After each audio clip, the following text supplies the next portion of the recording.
All right, so let's take a stab at the Physics C mechanics free response questions here. I have no way of getting my webcam to show up so that y'all can see me.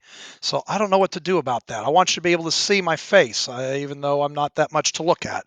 All right. Well, anyway, this is a service provided by World's Finest Physics. It's our website, findphysics.com. We provide two major services for students, including tutoring, but we're also going to start setting up some practice and things like that for students starting for next year, and then professional development for math and physics teachers. So if any of that is interesting to you, then please head on over and or recommend us to others. We're happy for that. All right, Physics C mechanics, and I have to go to the bathroom pretty badly, so I'm going to try and go through this as soon as I can. All right, so two blocks. I've never seen these before, so if I make mistakes, please feel free to put them in the comments and correct them. Two blocks, 1 and 2, slide toward each other on a horizontal surface. Block 1 has mass m and slides in positive x direction with a constant speed 2v naught. Block 2 is 6m, negative speed v naught. Okay, figure 1. The blocks then collide and stick together. Collision occurs from time t equals 0 to time tc. After the collision, where t is greater than tc, the blocks move together with the same constant speed. The diagrams in figure 2 can be used to represent the momentum of blocks 1 and 2 before and after the collision. The momentum vector diagram for block 1 before the collision is shown.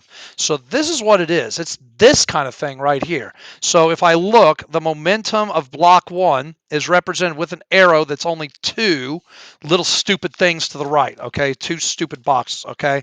So draw arrows on the grids to represent the momentum of vectors of block 2 before the collision and the two block system before and after the collision. So block 2 before the collision is going to be 6 MVs to the left. So starting here at 0, 1, 2, 3, 4, 5, 6. Block 1 is just 2 because 2m times of m times 2v naught, so 2mv naught, 6mv naught. And then the system, the two block system before and after, well, momentum's conserved. So this is positive 2 and negative 6 makes 1, 2, 3, 4, negative 4. And then after also 1, 2, 3, 4, also negative 4. This is the same, right? Okay. During the time interval that a force F is exerted on block 2 by block 1 along the x direction as a function of time t that's modeled by this, where A is a positive constant and F max is the magnitude of the maximum force exerted on block 2 by block 1 during the collision. Derive an expression for the maximum force. Express your answer in terms of all that bull crap. Okay. And physical constants is appropriate. Okay, so here's what I'm going to say. What I'm going to say here is I'm going to say this. Delta momentum equals the integral of force d time. And so it looks like the integral is going to go from 0 to tc, 0 to time c. Okay, so that's going to be the integral from 0 to time c of this force, maximum force sine at dt. So now we're going to say that this is, we're going to, sine now becomes negative cosine. I probably wanted to put the negative out here. This is going to be F max, and then if you take the derivative, you would multiply by A, so taking the integral divides by A, cosine of AT. We need to evaluate this at 0 and at TC. So if I plug in TC, I'm going to get negative F max over A cosine of ATC. And then if I plug in 0, I'm going to get minus a negative F max over A times the cosine of 0 is 1. So the delta momentum is going to be F max over A 1 minus cosine ATC. All right, that's the delta momentum. But what was this applied to? This is applied to on block 2. On block 2. So what is the change in momentum of block 2? What did block 2 change momentum to? Well, let's see here. Does it say? Did they say they stuck together? Um, Okay, they move together the same constant speed. So I'm going to really quickly do a conservation momentum here really quick. So it's going to be 2m v naught plus a negative 6m v naught is equal to a grand total of 7m v final. Wow, thank you for the ugly number, you assholes. Okay, 4m v naught, so I'm going to have an ugly fraction here. This really couldn't be nice, right? Okay, so the final velocity is negative 4/7 of v naught. So then that means that block 2 went from negative v naught to negative 4/7 v naught, right? Okay, so that's happening right here. Okay, so delta momentum is also p final minus p initial of block 2. So that's negative 4/7 times 6m v naught minus a negative 6m v naught. I can't even do that fraction, okay?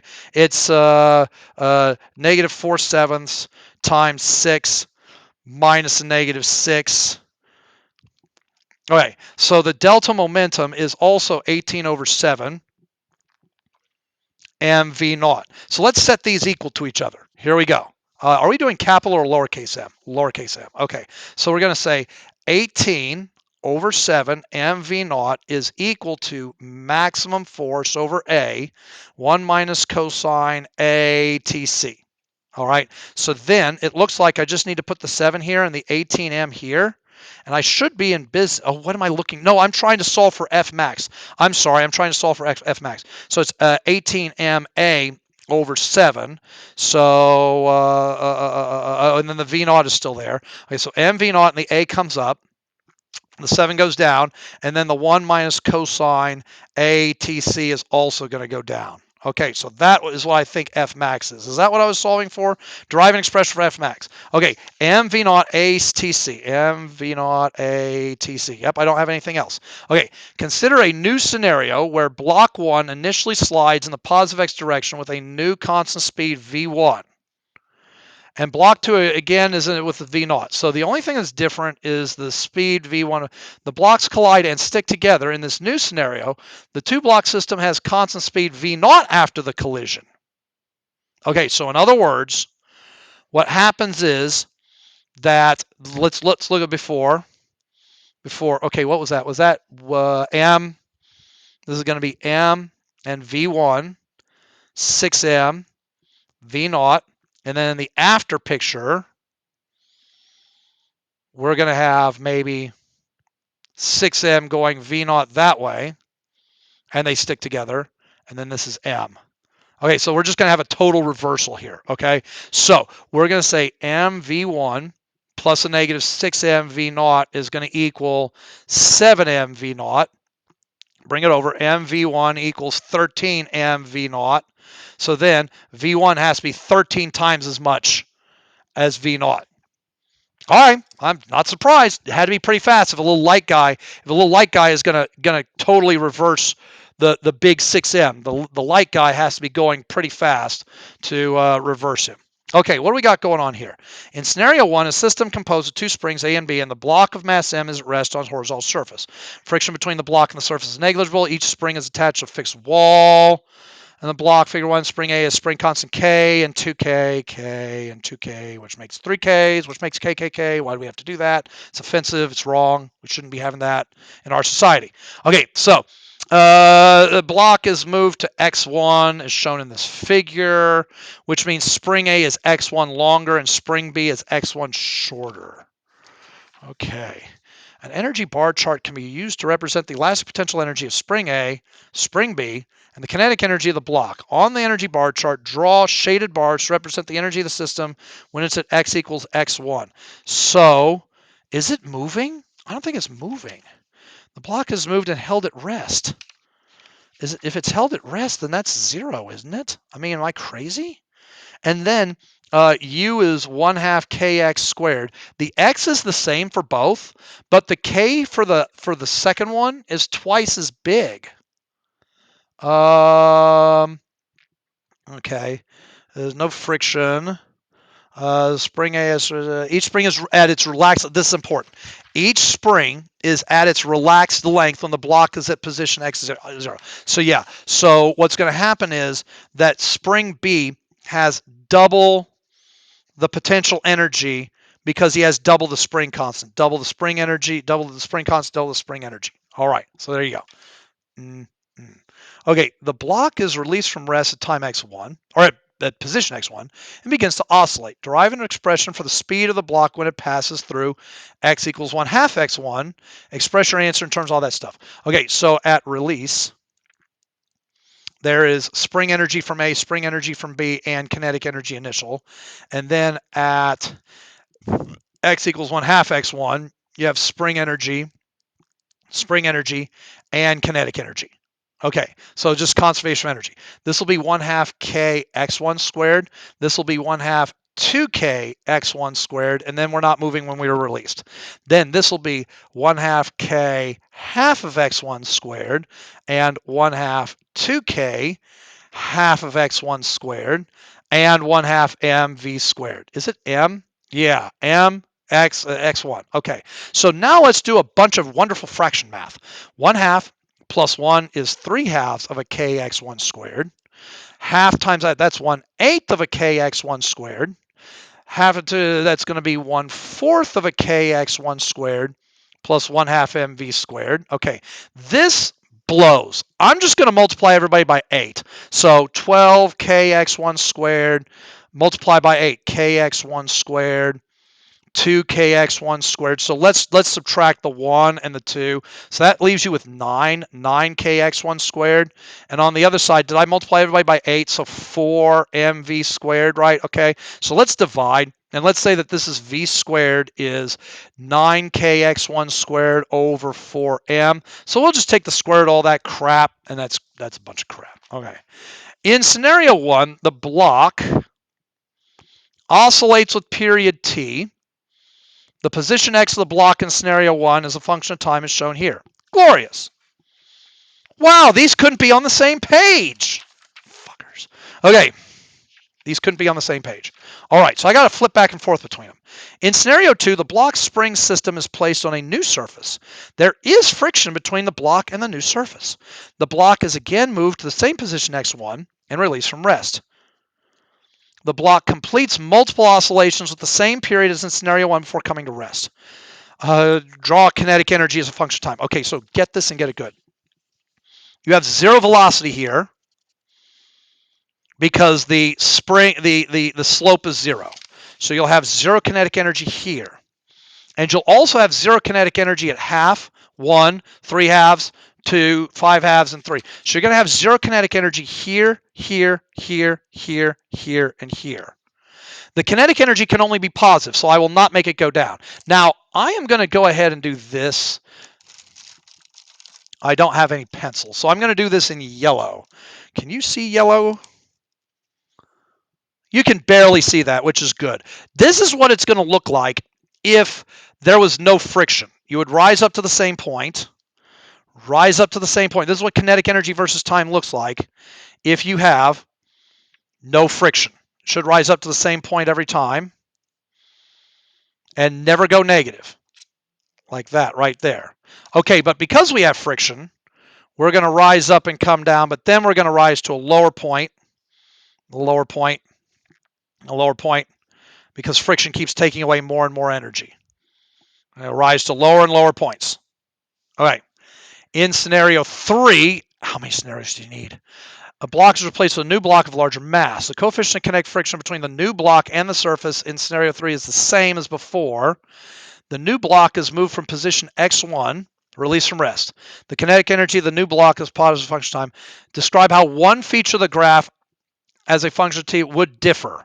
Okay, I can think it too. So you could have said either one of these. It's a longer period, and that's because period equals 2 pi radical m over k, and the m went up. Okay, so that's how that works. So you have more mass, so longer period. So the graph is stretched farther to the right. Okay. The other thing is that you're going to lose more energy to the higher friction force. Friction force is mu force normal, which here is going to be mu mg because it's a flat surface, and more m makes more force. The energy dissipated by friction, that is not ED, like on the commercials, right? This is energy dissipated, is friction force times the distance you slide. Well, we're sliding the same distance because it's the same amplitude. We have more friction. So that means you're going to lose more energy to a higher force friction on each cycle. There's no need for a comma here, sorry. Okay,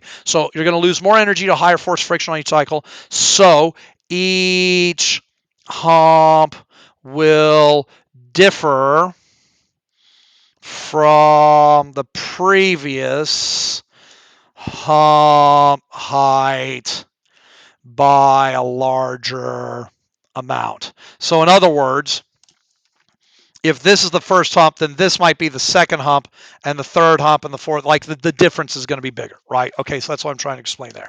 All right, what's this? A box is connected to one end of a rigid rod. Both the box and the rod have no mass. Okay, so the box and the rod have no mass. Okay, on the other end of the rod is a pivot. The box is open on one side, and the block is placed inside. The center of the mass of the block is displaced at vertical height h, shown in Figure 1. The block box system is then released from rest and swings downward. There's no friction about the pivot. When the system is at the lowest point of its swing, the rod collides with a rigid stopper. Oh, okay. Okay, so it's going to swing down, it's going to stop, and then the block, I guess, is going to go. Okay. And the block's launched horizontally out of the box. The block moves across the horizontal surface toward a motion sensor that measures the speed of the block. Students are asked to determine G.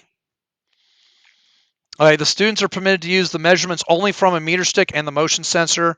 Describe the experimental procedure that would allow the students to determine the experiment using a linear graph. Okay, so I'm thinking conservation of energy. I'm thinking mgh becomes 1/2 mv squared. So then I'm going to go for this. I'm going to vary the height and get the speed. So from different heights h measured by the meter stick, right? Release the block and box.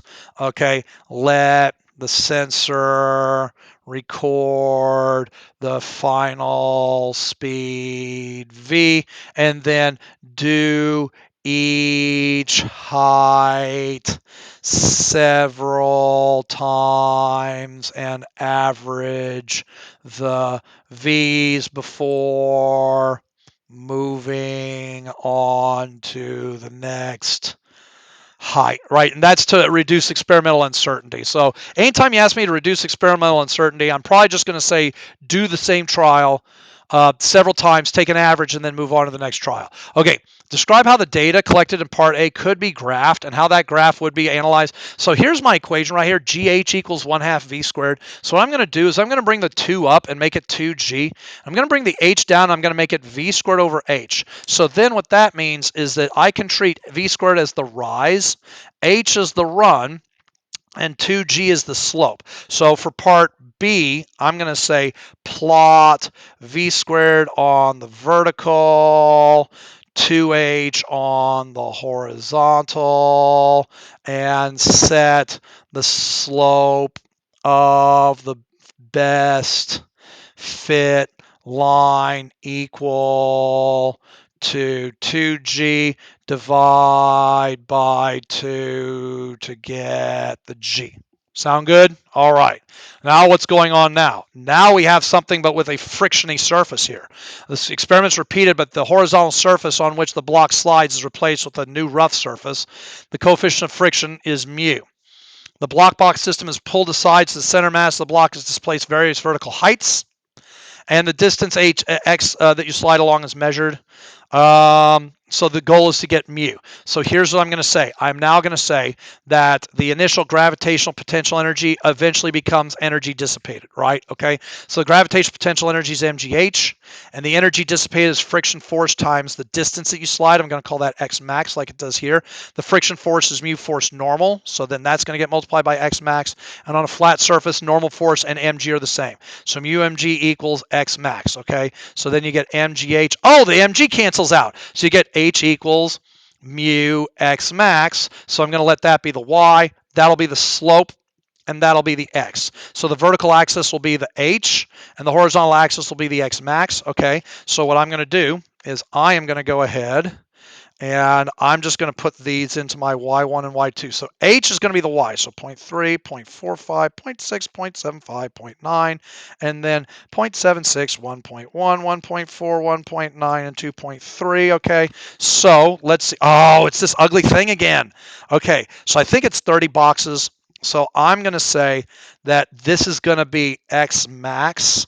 And we're going to go into the for 0.5, 6, 7, 8, 9, 1.0, 11, 12, 13, 14, 15, 16, 17, 18, 19, 20, 1, 2, 3, 4, 5. And I think that's all I need. And then here we're going to go, no, we're not going to do that. We're going to go, let's see, 0.1, 0.2, 0.3, 0.4, 0.5, 0.6, 0.7. 0.9, 1, 1, 0.9, 0.8, 0.7, 0.6. This is going to be H in meters, X max in meters. Yeah, it's a good idea to put units on everything. All right, 0.2, 0.1. Okay, so the first point is going to be 0.76 and 0.3. 0.76 and 0.3. Okay, good. All right, 0.1 and 0.45. I think I got that right. Okay, 1.4 and 0.6. Yay. 1.9 and 0.75. I think I got that right. Okay, and then 2.3 and 0.9. Okay, all good. Now I think I'm going to force this to go through the origin. And let's find another really good point where I can take, oh, there's a really good point. Oh, it's 1 and 2.5. So the slope will just be 1 minus 0 over 2.5 minus, it's going to come up really nice. Come on, please. Come on, to be a nice number. 0.4! 0.4, and that's the mu. All right. Screw those graph grids. Okay, a uniform disk and ring, mass m radius r, roll without slipping along a horizontal surface. The outer edges of the disk and ring are made of the same material. Center mass of the disk and center mass of the ring move with the speed v. Okay, great. The disk and the ring are then smoothly transition to ramp incline theta above the horizontal. Both the disk and the ring continue to roll without slipping as they move up the ramp as shown in figure 2. Okay, great. All right, we see all that. The ring travels a greater distance along the ramp than the disk before it momentarily comes to rest. While the disk and the ring are rolling up the ramp without slipping, the magnitudes of the static frictional forces, disk and r, the force of friction on the ring is greater. Okay, now how do you want me to explain that? Well, here's what I'm going to say. Does it give me any? Okay, so I can do basically anything I want. Okay, so here's what I'm going to say. What I'm going to say is, why is the friction on the ring greater than the friction on the disk? So I'm going to say this. I'm going to say on either object, okay, you're going to have mg, force normal, and the force friction. The friction must point uphill to provide the torque to slow the clockwise rotation. So you have clockwise rotation, so the friction force is slowing down that clockwise rotation. But the ring has more rotational inertia, so more force friction is required to provide more torque to slow the ring's rotation. Or you could say that the net force on the ring is less since it takes longer to stop. In other words, it has same delta V, longer delta T to stop, so lower acceleration, right? So the ring has a lower linear acceleration, but both have the same mg sine theta downhill force.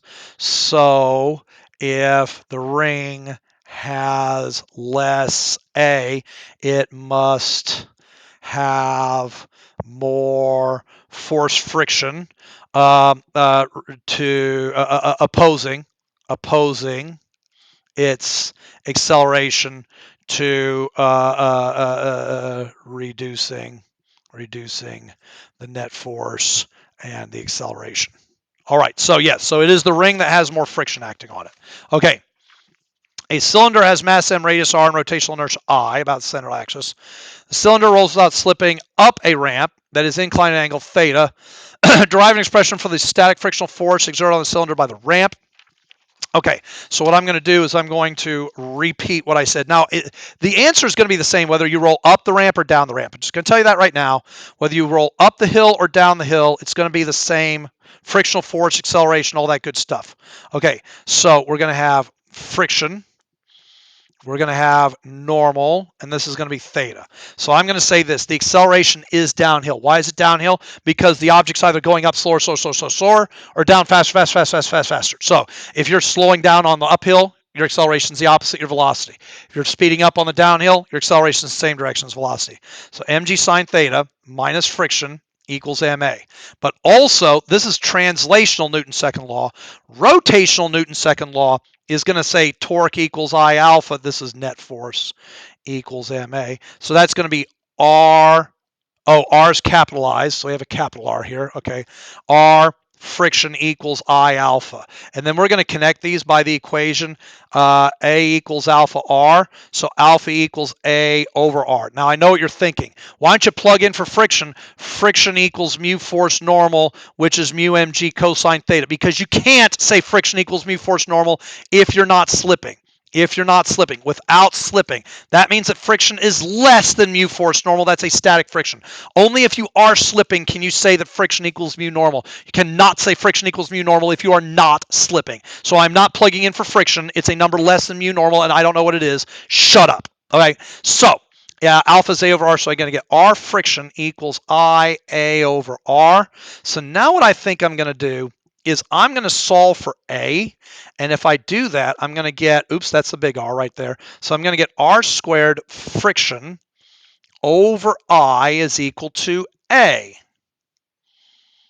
Does that come out? I think it does. Yeah, because I over R squared has units of mass. So yeah, force over mass has units of acceleration. Now let's plug that in over here. So let's marry these together. I'm going to say mg sine theta minus friction equals R squared. Oh, wait, I'm sorry, M. M R squared F over I. Okay, so let's move this over. Mg sine theta equals mr squared F over I minus F. So that has units of rotational inertia over rotational inertia.